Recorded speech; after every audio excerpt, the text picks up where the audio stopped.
오늘은 예수님의 가르침과 기적이라는 제목으로 함께 말씀을 살펴보겠습니다. 우리는 앞 시간에 예수님의 자기 선언을 살펴보았습니다. 예수님은 그동안 다른 이들을 통해서 하나님의 아들 되심, 메시아 되심을 이렇게 증거받았지만 본인이 스스로 사람들 앞에 그것을 공개적으로 선포하셨습니다. 그러면서 메시아로서 구원 사역을 어떻게 펼쳐나갈지를 알려주셨죠. 그것을 이사야 61장 1절 2절의 말씀을 근거로 해서 주의 은혜의 해를 전파하실 것을 예고하셨습니다. 예수님은 구체적으로 가난한 자들의 복음을 선포하실 것이고, 병든 자를 회복시켜 주실 것이고, 억압받는 자, 포로된 자에게 자유를 주실 것입니다. 예수님은 이사야 예언을 성취하여 영적으로 우리는 가난한 자, 억눌린 자, 포로된 자에게 자유와 또 구원의 시대를 가져다 줄 것을 앞서 선언하셨습니다. 예수님의 이 자기 선언은 앞으로 전개될 예수님의 그 공생의 사역이 어떻게 펼쳐질지 전체 그림을 보여주고 또 사역이 일관되게 나타낼 것을 미리 예고한 것이죠. 오늘 본문은 이를 잘 보여주고 있습니다. 특히 오늘 본문에서는 영적으로 포로된 자에게 어떻게 자유를 주시는지에 대해서 오늘 본문에서 보여주고 있다는 것입니다. 성도 여러분, 예수님은 영적으로 포로된 자들에게 어떻게 자유를 주실까요? 바로 말씀의 가르침과 그 권세로 자유를 주십니다. 이런 방식이 오늘날 주의 제자로 살아가는 우리에게 어떤 교훈을 주시는지 그 관점에서 좀 살펴보고자 합니다. 예수님은 이 사역을 위해 나사렛에서 가버나움으로 옮깁니다. 그래서 31절에 보면 갈릴리의 가버나움 동네에 내려오사 이렇게 얘기하죠. 앞서 나사렛 자기가 자랐던 동네에서 핍박을 받고 죽임을 당할 뻔했죠. 무사히 빠져나와서 그곳을 떠나 이제 가버나움으로 오게 됩니다.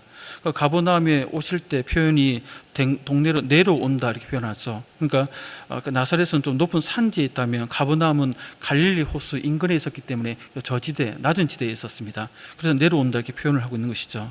가버나움은 베드로 형제와 또 야고보 형제들이 예수님에 의해 제자로 부름받은 장소이기도 하고, 또 갈릴리 호수 가까이 있는 유명한 도시 중에 하나이기도 합니다. 당시에 가버나움은 다메섹과도 연결되는 어떻게 보면 교통의 요충지이기도 하고, 또 어업이 발달했고, 그래서 다른 지역에 비해 인구 밀도가 높은 사람들이 많은 곳이었죠. 어떻게 보면 복음을 전하는 공생애를 하기 위한 전략적인 요충지로 이렇게 삼으셨습니다. 또 여기서 보면 세간도 있고 또 마태도 이제 부르게 되는 것이죠. 이러한 이제 관련들이 있어서 예수님께서 갈릴리 사역을 시작하실 때 그 중심지로, 요충지로 요 가버나움을 이렇게 중심을 삼고 계십니다.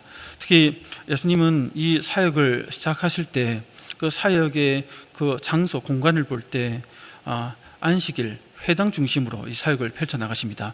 그래서 31절에 보시면 안식일에 가르치심에 이렇게 얘기하죠. 그리고 그 가르치신 장소를 33절에서는 회당이다 이렇게 얘기합니다. 예수님은 일주일 중에 가장 중요한 날인 안식일에, 그리고 가장 중요한 장소인 회당에서 사역을 중점적으로 하고 계시죠. 또 안식일이 아닌 평일에도 또 회당 밖에서도 사역을 이어가신 것을 보여줍니다. 안식일에 회당에서 나온 예수님은 가버나움에 있는 시몬 베드로의 집에 들어가시죠. 그날은 안식일 날이죠. 그리고 이제 그곳에서 그의 장모, 시몬 베드로의 장모의 열병을 앓고 있는 것을 보시고 사람들이 낫게 해달라고 간구하자 그 병을 이제 낫게 해주십니다. 그리고 나서 그 소문이 이제 퍼지는 것이죠. 퍼지자 인근 사람들이 온갖 병자들을 데리고 예수님께로 몰려듭니다. 그러면서 예수님은 그들에게 안수하시고 또 치유하시면서 귀신을 쫓아내는 그런 이적들을, 권세를 이렇게 행하시게 됩니다. 그런데 이 일을 행한 시간대를 보면 앞서는 안식일 중심으로 했지만 요 사람들에게 안수하고 치유하고 귀신을 내쫓는 이 일을 행하는 날은 평일이 되는 것이죠. 왜냐하면 회당에서 안식일을 가르쳤고 시몬의 집에 갔을 때 그 병자들을 데려오는 그 시점이 보면 해질 무렵이었다 이렇게 얘기합니다. 왜 해질 무렵에 데려왔을까요? 낮에 해가 있을 때 데려오면 나을 텐데. 그거는 유대인들의 안식일 규례 때문에 그렇죠. 유대인의 안식일은 금요일 오후 해질 때 무렵부터 토요일 오후 해질 때까지입니다. 그러니까 해가 지기 전까지는 안식일이기 때문에 안식일에 노동을 하면 안 되죠. 그래서 노동을 하지 못하도록 법으로 금지했기 때문에 그걸 어기면 처벌을 받게 됩니다. 심각하게. 그래서 병자들을 메고 들고 안고 오는 이 자체가 노동으로 여겼기 때문에 아무리 심각한 병에 걸린 사람이라 하더라도 꼼짝하지 않고 가만히 있다 해질 때까지 기다렸다가 예수님 소문 듣고 나서 이제 해가 지니까 그때서야 사람들이 막 우르르 이제 들고 안고 메고 이제 막 병자들을 데려오신 것이죠. 그 시간이 안식일이 지난 날이기 때문에 평일이 되는 것이죠. 이렇게 예수님은 실제적으로 보면 안식일에 행하셨지만 어떻게 보면 이 평일에 더 많은 실제적인 치유나 귀신을 내쫓는 이런 사역들을 행하고 계신 것을 이렇게 보게 됩니다. 이렇게 예수님의 사역을 보면 안식일 중심으로 시작해서 평일에 사역을 이어가셨고 또 회당이 중심으로 시작했던 그 공간이 이제 확장해가지고 회당 밖, 가정집, 시몬의 집 또 이렇게 여러 곳을 돌아다니면서 사역을 이렇게 확장해 나가는 것을 이렇게 보게 됩니다. 이렇게 오늘 본문에서는 예수님의 사역의 시간과 공간에 어떻게 활용하고 어떻게 확장하는지 우리에게 보여주고 있는데, 이러한 사역 속에서 우리 눈에 띄는 것은 그 대상들을 볼 때 귀신 들린 사람들이 많이 나온다는 것입니다. 여기서 귀신 들렸다는 것은 말 그대로 귀신에 의해 그의 인격이 지배당하는 것을 말하죠. 세상 사람들이 사람이 죽으면 귀신이 된다 이렇게 얘기하는데 어떻게 보면 이건 헛소리죠. 그런 게 아니라 말 그대로 그 어떤 귀신의 영에 의해서 사로잡힌 것을 얘기하는데, 그래서 이 귀신의 존재에 대해서 사람들이 얘기할 때 사람이 죽어서 귀신이 된다 이렇게 여기는 분들이 많다 보니까 세상에서는 다 그래 여기죠. 그리고 제사도 지내고 또 조상에게 차례도 올립니다. 해코지 안 당하려고. 또 귀신이 되어 구천을 떠도는 영혼들을 달래야 한다고 어떨 땐 굿도 하고 또 이상한 짓을 많이 벌립니다. 이상히 보면 영화나 드라마나 만화나 어디를 보더라도 타락한 천사가 귀신이 되었다고 얘기하는 경우는 거의 없습니다. 대부분 사람이 죽어서 귀신이 됐다 이런 식으로 다 얘기합니다. 그래서 교회 다니는 분들도 보면 귀신하면 사람이 죽어서 된 존재라고 생각하는 분들이 생각보다 많습니다. 그래서 왜냐하면 귀신을 직접 본 적은 없지만 항상 죽은 어떤 사람의 모습으로 묘사되고 나타났다 하고 봤다 그러고 영화나 TV나 이런 언론 매체를 통해서 그런 식으로 얘기를 하다 보니까 그런가 보다 하고 그냥 가볍게 그렇게 받아들이는 것이죠. 또 귀신도 그렇게 문화를 통해서 미디어를 통해서 사람을 속이고 있는 것이죠. 그런데 다들 아시겠지만 귀신은 사람이 죽어서 되는 존재가 아니죠. 사탄과 그의 귀신들이 타락해서, 그러니까 사탄과 그 천사들은, 귀신들은 이제 천사가 타락해서 된 존재들입니다. 하나님께 불순종했고 지금은 불법을 저지르고 하나님의 형상대로 지음받은 사람에게 그래서 죄를 식도로 만들고 종으로 삼아 군림하고 있는 악한 타락한 천사들인 것입니다. 그래서 귀신들을 가리킬 때 앞에 붙이죠. 더럽다 이렇게 얘기합니다. 더러운 귀신 이렇게 붙이죠. 반면 귀신들이 예수님을 가리킬 때는 34절에서 귀신들이 예수님을 가리켜 고백하죠. 하나님의 거룩한 자다 이렇게 얘기합니다. 하나님으로부터 온 사람은 거룩한 이 말을 붙인다면 귀신, 타락한 천사들에 대해서는 더러운 귀신 이렇게 붙이죠. 더럽다는 말은 어떤 도덕적으로 윤리적으로 더럽다는 의미보다 영적인 겁니다. 그러니까 불법을 저지르고 하나님께 불순종했기 때문에 그의 상태가 하나님 보시기에 더럽다는 것이죠. 그래서 더러운 귀신이다 이렇게 묘사합니다. 이 속에 그가 어떤 일을 행하는지도 압축해서 이렇게 묘사하고 있는 것이죠. 예수님 당시에는 이런 귀신들이 어떤 사람에게 들어가 그 인격을 장악하고 지배하는 일이 참 많았던 것 같습니다. 심지어 오늘 본문에는 예수님께서 회당에서 말씀을 가르친 후에 귀신 들린 사람이 있었다라고 얘기를 하죠. 그래서 33절에 보면 그것을 이렇게 얘기합니다. 33절 우리 함께 볼까요? 33절에 보시면 회당에 더러운 귀신 들린 사람이 있어 크게 소리 질러 이르되 이렇게 얘기하죠. 여기서 보면 회당에 더러운 귀신 사람이 있다 이렇게 표현합니다. 있다는 이 표현이 우리 한글에서는 있다라고 하니까 있었나 보다 생각하겠지만 이 말의 의미는 오래전부터 있어 왔다는 의미입니다. 그러니까 우연히 예수님 오실 때 우연히 마주친 게 아니라 그 전부터 회당에 쭉 나오는 그런 사람이었다는 것이죠. 그리고 주변 사람들도 이 사람이 귀신 들린 것을 알고 있었다는 의미가 포함되어 있습니다. 그러니까 귀신 들린 사람은 어찌하지 못하고 그 사람이 해당에 나올 때마다 어떻게 막지도 못하고 귀신을 쫓아서 버리지도 못하고 예배를 방해하든 말든 어찌하지 못하는 그 상황이 지금까지 그냥 쭉 이어져 왔다는 것을 얘기합니다. 암시합니다. 이런 상황은 회당 안뿐만이었습니다. 회당 바깥에서도 어떻게 보면 더 심각하죠. 안식일이 끝나는 저녁에 우리 앞서 살펴본 것처럼 온갖 병자들을 데리고 막 왔을 때 그 병들을 치유하는 과정 속에서 보면 귀신 들린 자들이 상당히 많았습니다. 그래서 41절에 보면 여러 사람에게서 귀신들이 나가며 소리 질러 이르되 이렇게 얘기하죠.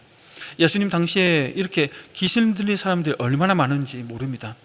오늘날 표현하면 교회 안이나 교회 바깥이나 예수를 믿는다고 하는 그 모임 속이나 예수를 안 믿는 불신자들 속에나 귀신 들린 사람들이 너무 많았다는 것이죠. 성도 여러분, 이것은 무엇을 의미할까요? 이것은 무엇을 말할까요? 영적으로 포로된 자들이 너무나 많았다는 것입니다.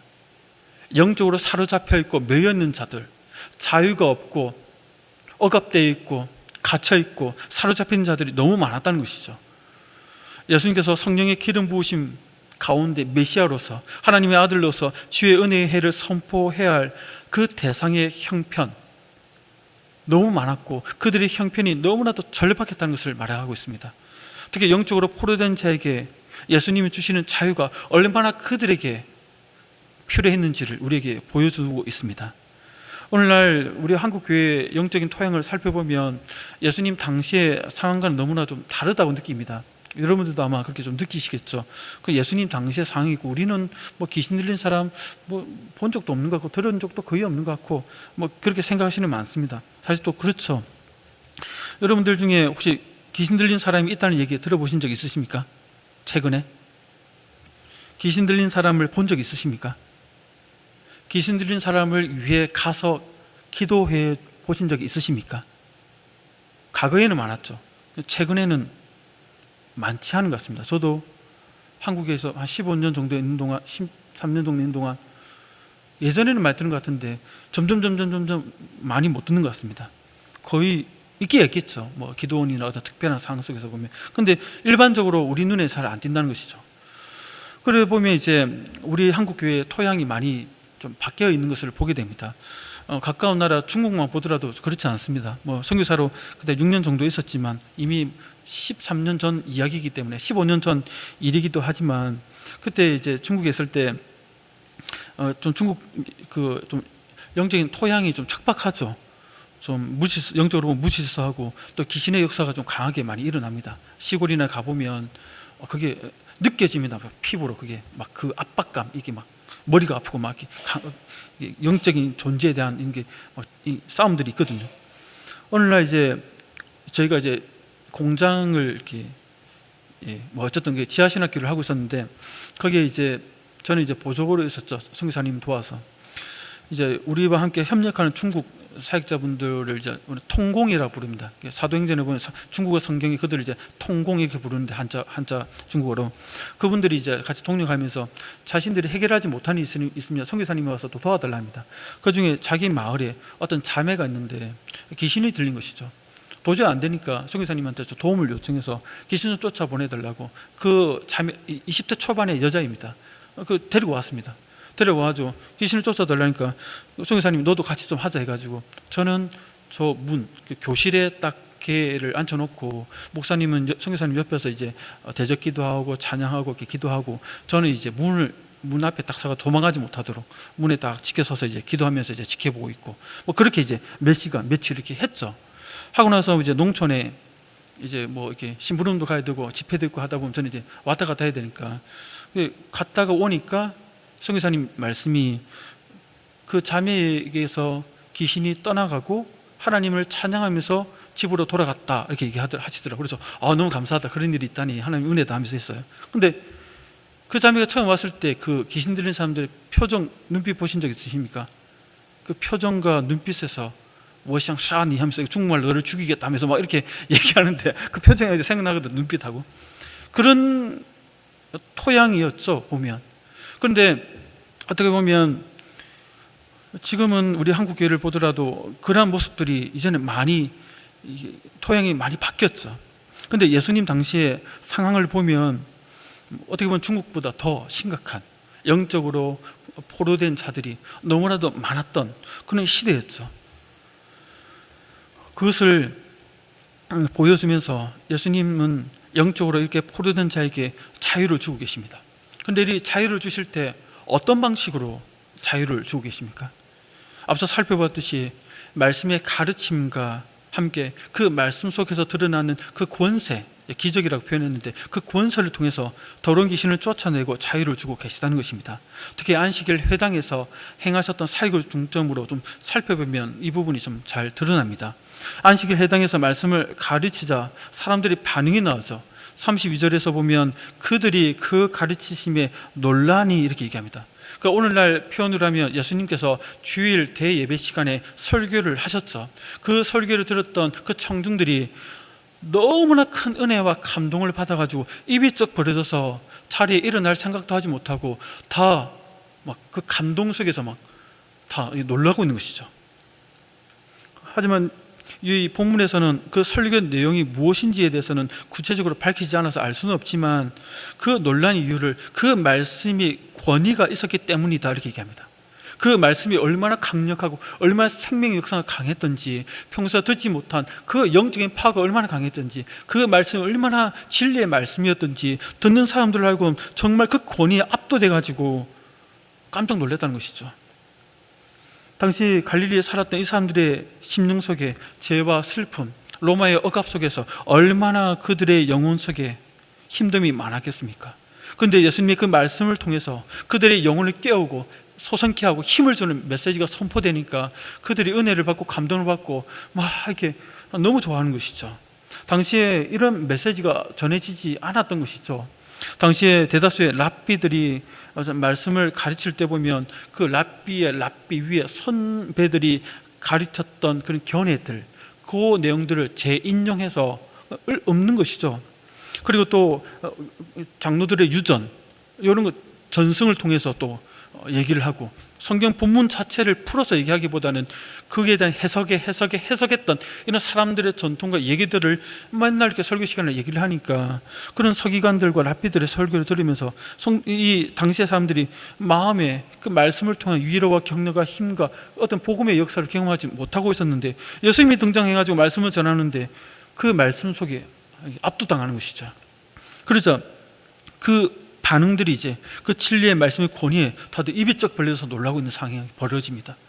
그러면서 이들의 반응 외에 또 다른 반응이 나타나죠. 바로 귀신 들린 사람이 소리를 지릅니다.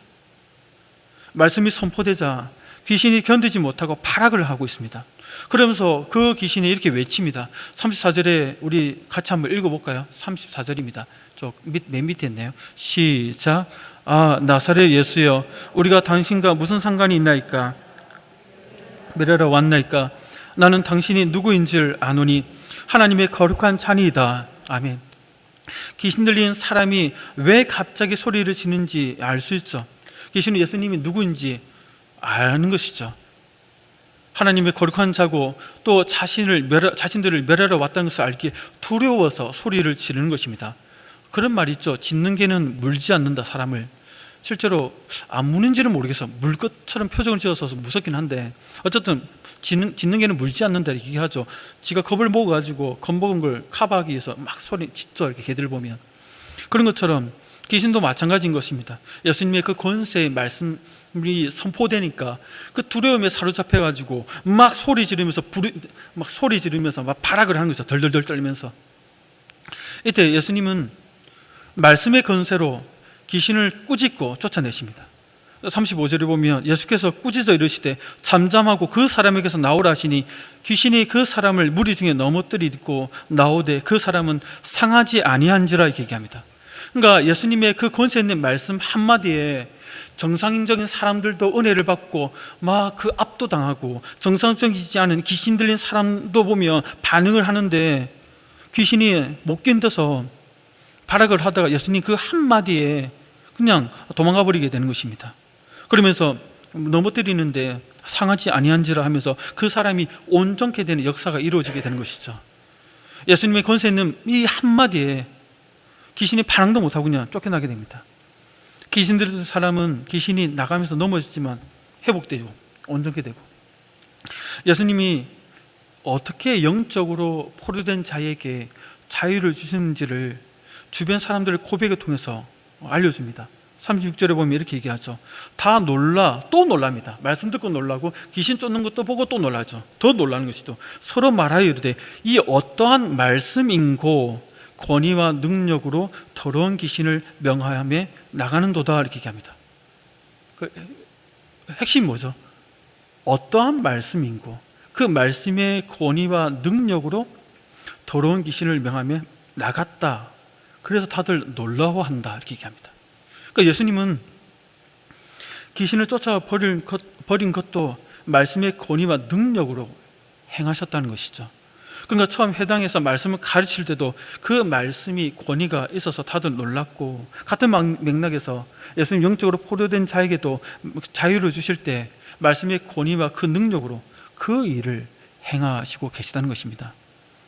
예수님의 이런 방식은 당시 귀신을 쫓아내는 축기사들이 있었거든요. 귀신을 쫓는 축기사들이 사용한 그런 방법들과 전혀 달랐습니다. 그래서 그 자리에 있는 사람들이 다들 놀라워한 것이죠.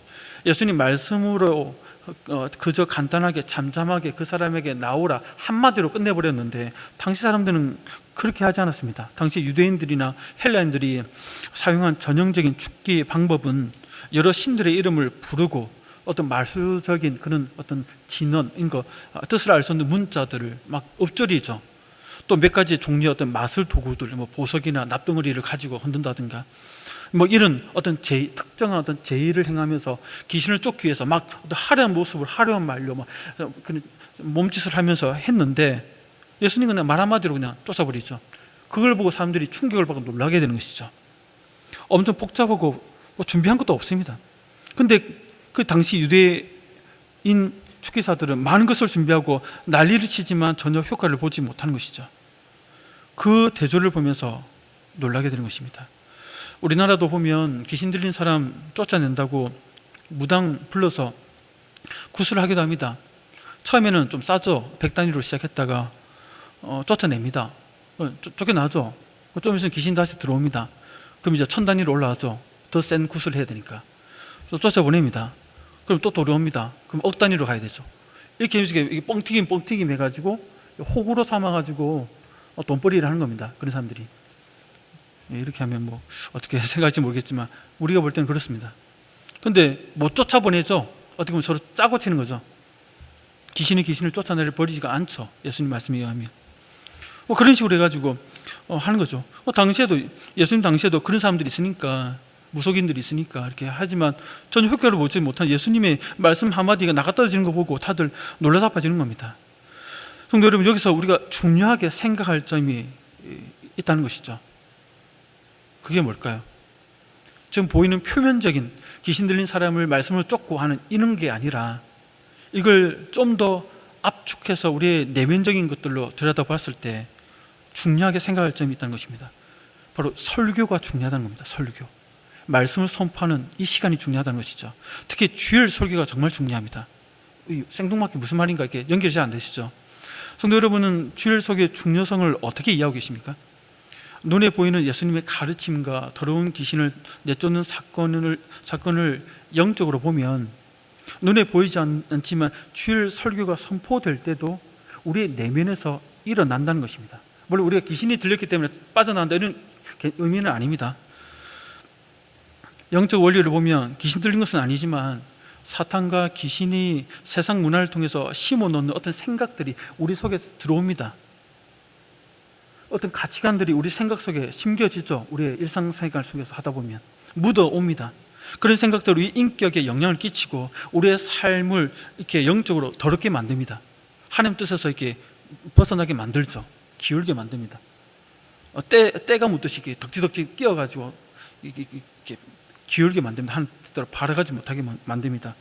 그런 차원에서 보면 영적으로 이 일이 주일 설교가 선포될 때마다 말씀을 듣는 우리의 심령 속에 세상 문화와 미디어와 이런 것 통해서 마귀가 심어준 세상적인 이런 생각들이 선포되는 말씀 속에서 이것들이 떠나가면서 자유케 되는 역사들이 일어난다는 겁니다. 눈에는 보이지 않지만 우리 내면에서 이 일들이 일어납니다. 저의 경우를 좀 예를 들어 보겠습니다. 얼마 전에 어떤 것을 딱 보고 불편한 마음이 딱 들었습니다. 나쁜 거 뭐 이런 거 아닙니다. 오해하지 마시고요.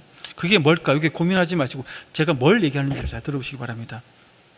그런데 주일 설교를 들을 때 그 마음속에 저를 괴롭게 만들던 그 생각이 말씀을 듣는데 딱 사라져 버린 것이죠.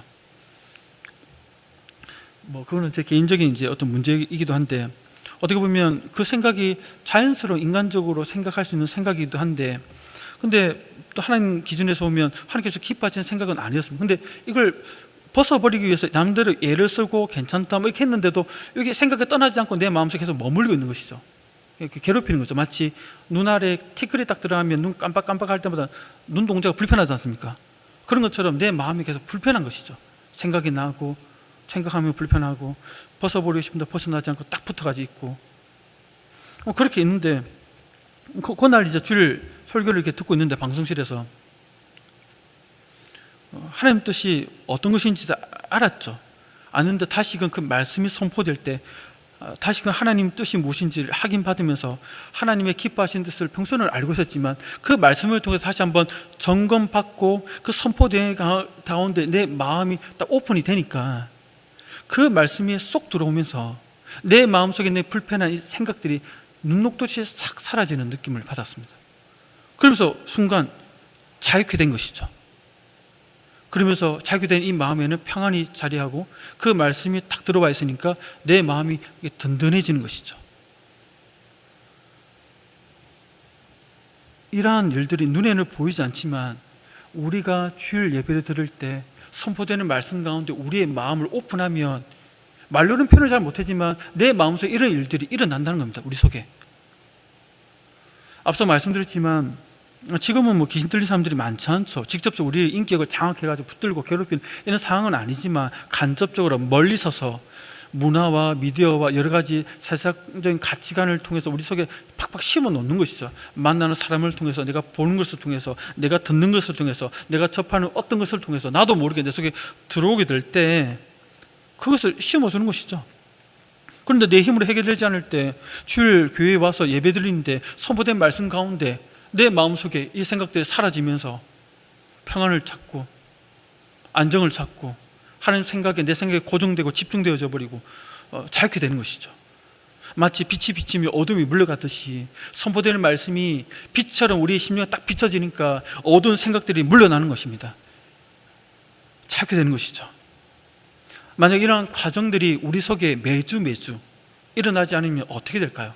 성도님들도 아마 경험을 해보셨겠지만 주일 일이 있어서 예배를 참석 못했다, 말씀 가운데 노출되지 못했다, 어떻든가요? 마음이 찝찝하고 뭔가 무겁고 복잡하고 뭔가 말로 표현하지 못하겠지만 뭔가 좀 그렇잖아요. 2주가 되면 어떻게 되는가요? 2주를 빠졌다, 3주를 빠졌다, 마음 상태가 정글이 되죠. 잡동사니로 가득 차게 됩니다. 더러워집니다. 그런데 주일 와서 말씀 가운데 나오면 마치 때를 민 것처럼, 샤워를 한 것처럼 깨끗해지는 느낌, 자유케 되는 느낌, 밝아지는 느낌, 건강하고 가벼워지는 느낌을 받게 되는 것이죠. 그렇기 때문에 이 일이 실제적으로 우리의 삶 속에서 영적으로 보면 계속해서 일어납니다. 말씀 선포될 때마다. 그렇기 때문에 성도 여러분, 우리가 단지 주일 와서 은혜 받고 예배 드린다 그냥 다 중요하죠. 여러분 자신의 마음의 상태를 보시고 이 일이 얼마나 중요한지를 아시고 예배 가운데 마음을 열시고 그 말씀의 빛 가운데 여러분 마음을 이렇게 오픈하시기를 바랍니다. 그러면 그 말씀의 빛이 여러분들 마음속에 들어와 있는 세상을 통해서 타고 들어오는 것들을 물리칠 것이고 여러분 마음속에 자유함을 허락해 주실 것입니다. 그런 은혜가 매주마다 있기를 소원합니다. 동시에 이 영적인 이 다툼 속에서 보면 중요한 태도를 예수님께서 우리에게 알려주십니다. 이 영적인 싸움 속에서 중요한 태도가 뭐냐면 단호하게 꾸짖어야 된다는 것입니다. 예수님 귀신들을 쫓아내실 때마다 꾸짖습니다. 그래서 35절에 보면 예수께서 꾸짖어 이르시되 이렇게 얘기하죠. 또 41절을 보더라도 예수께서 꾸짖으사 그들이 말함을 허락하지 아니하신다 이렇게 얘기합니다. 그러니까 어떤 설득이나 설명이나 그렇게 하지 않습니다. 그냥 꾸짖고 내쫓습니다. 단호합니다. 여지를 두지 않는다는 것입니다. 이게 영적 싸움에서 중요한 태도입니다. 우리가 이게 미국이나 나라를 보면 해외에서 미국인들을 이렇게 볼모로 딱 잡아가지고 인질 잡아가지고 미국이라는 나라를 대상으로 뭔가 협상을 하겠다 하면 미국 영화나 이렇게 보면 항상 미국인들이 하는 영화에 보면 하는 얘기가 있습니다. 우리는 원칙상 협상을 하지 않는다 이렇게 얘기합니다. 협상하지 않죠. 왜? 협상했다가 돈을 주거나 뭐 재수를 석방하거나 해버리면 그거 보고 또 다른 나쁜 놈들이 미국인들이 볼모를 잡아서 더 큰 걸 요구하다 보면 이게 다 무너지기 때문에 아예 처음부터 여지를 주지 않고 협상하지 않고 타협하지 않고 그냥 다른 방법으로 밀어붙이죠. 이 원리가 영적인 다툼, 싸움 속에서도 적용이 돼야 된다는 것입니다. 어떻게 보면 영적인 존재들을 대할 때 이런 모습으로 대해야 됩니다. 단호해야 됩니다.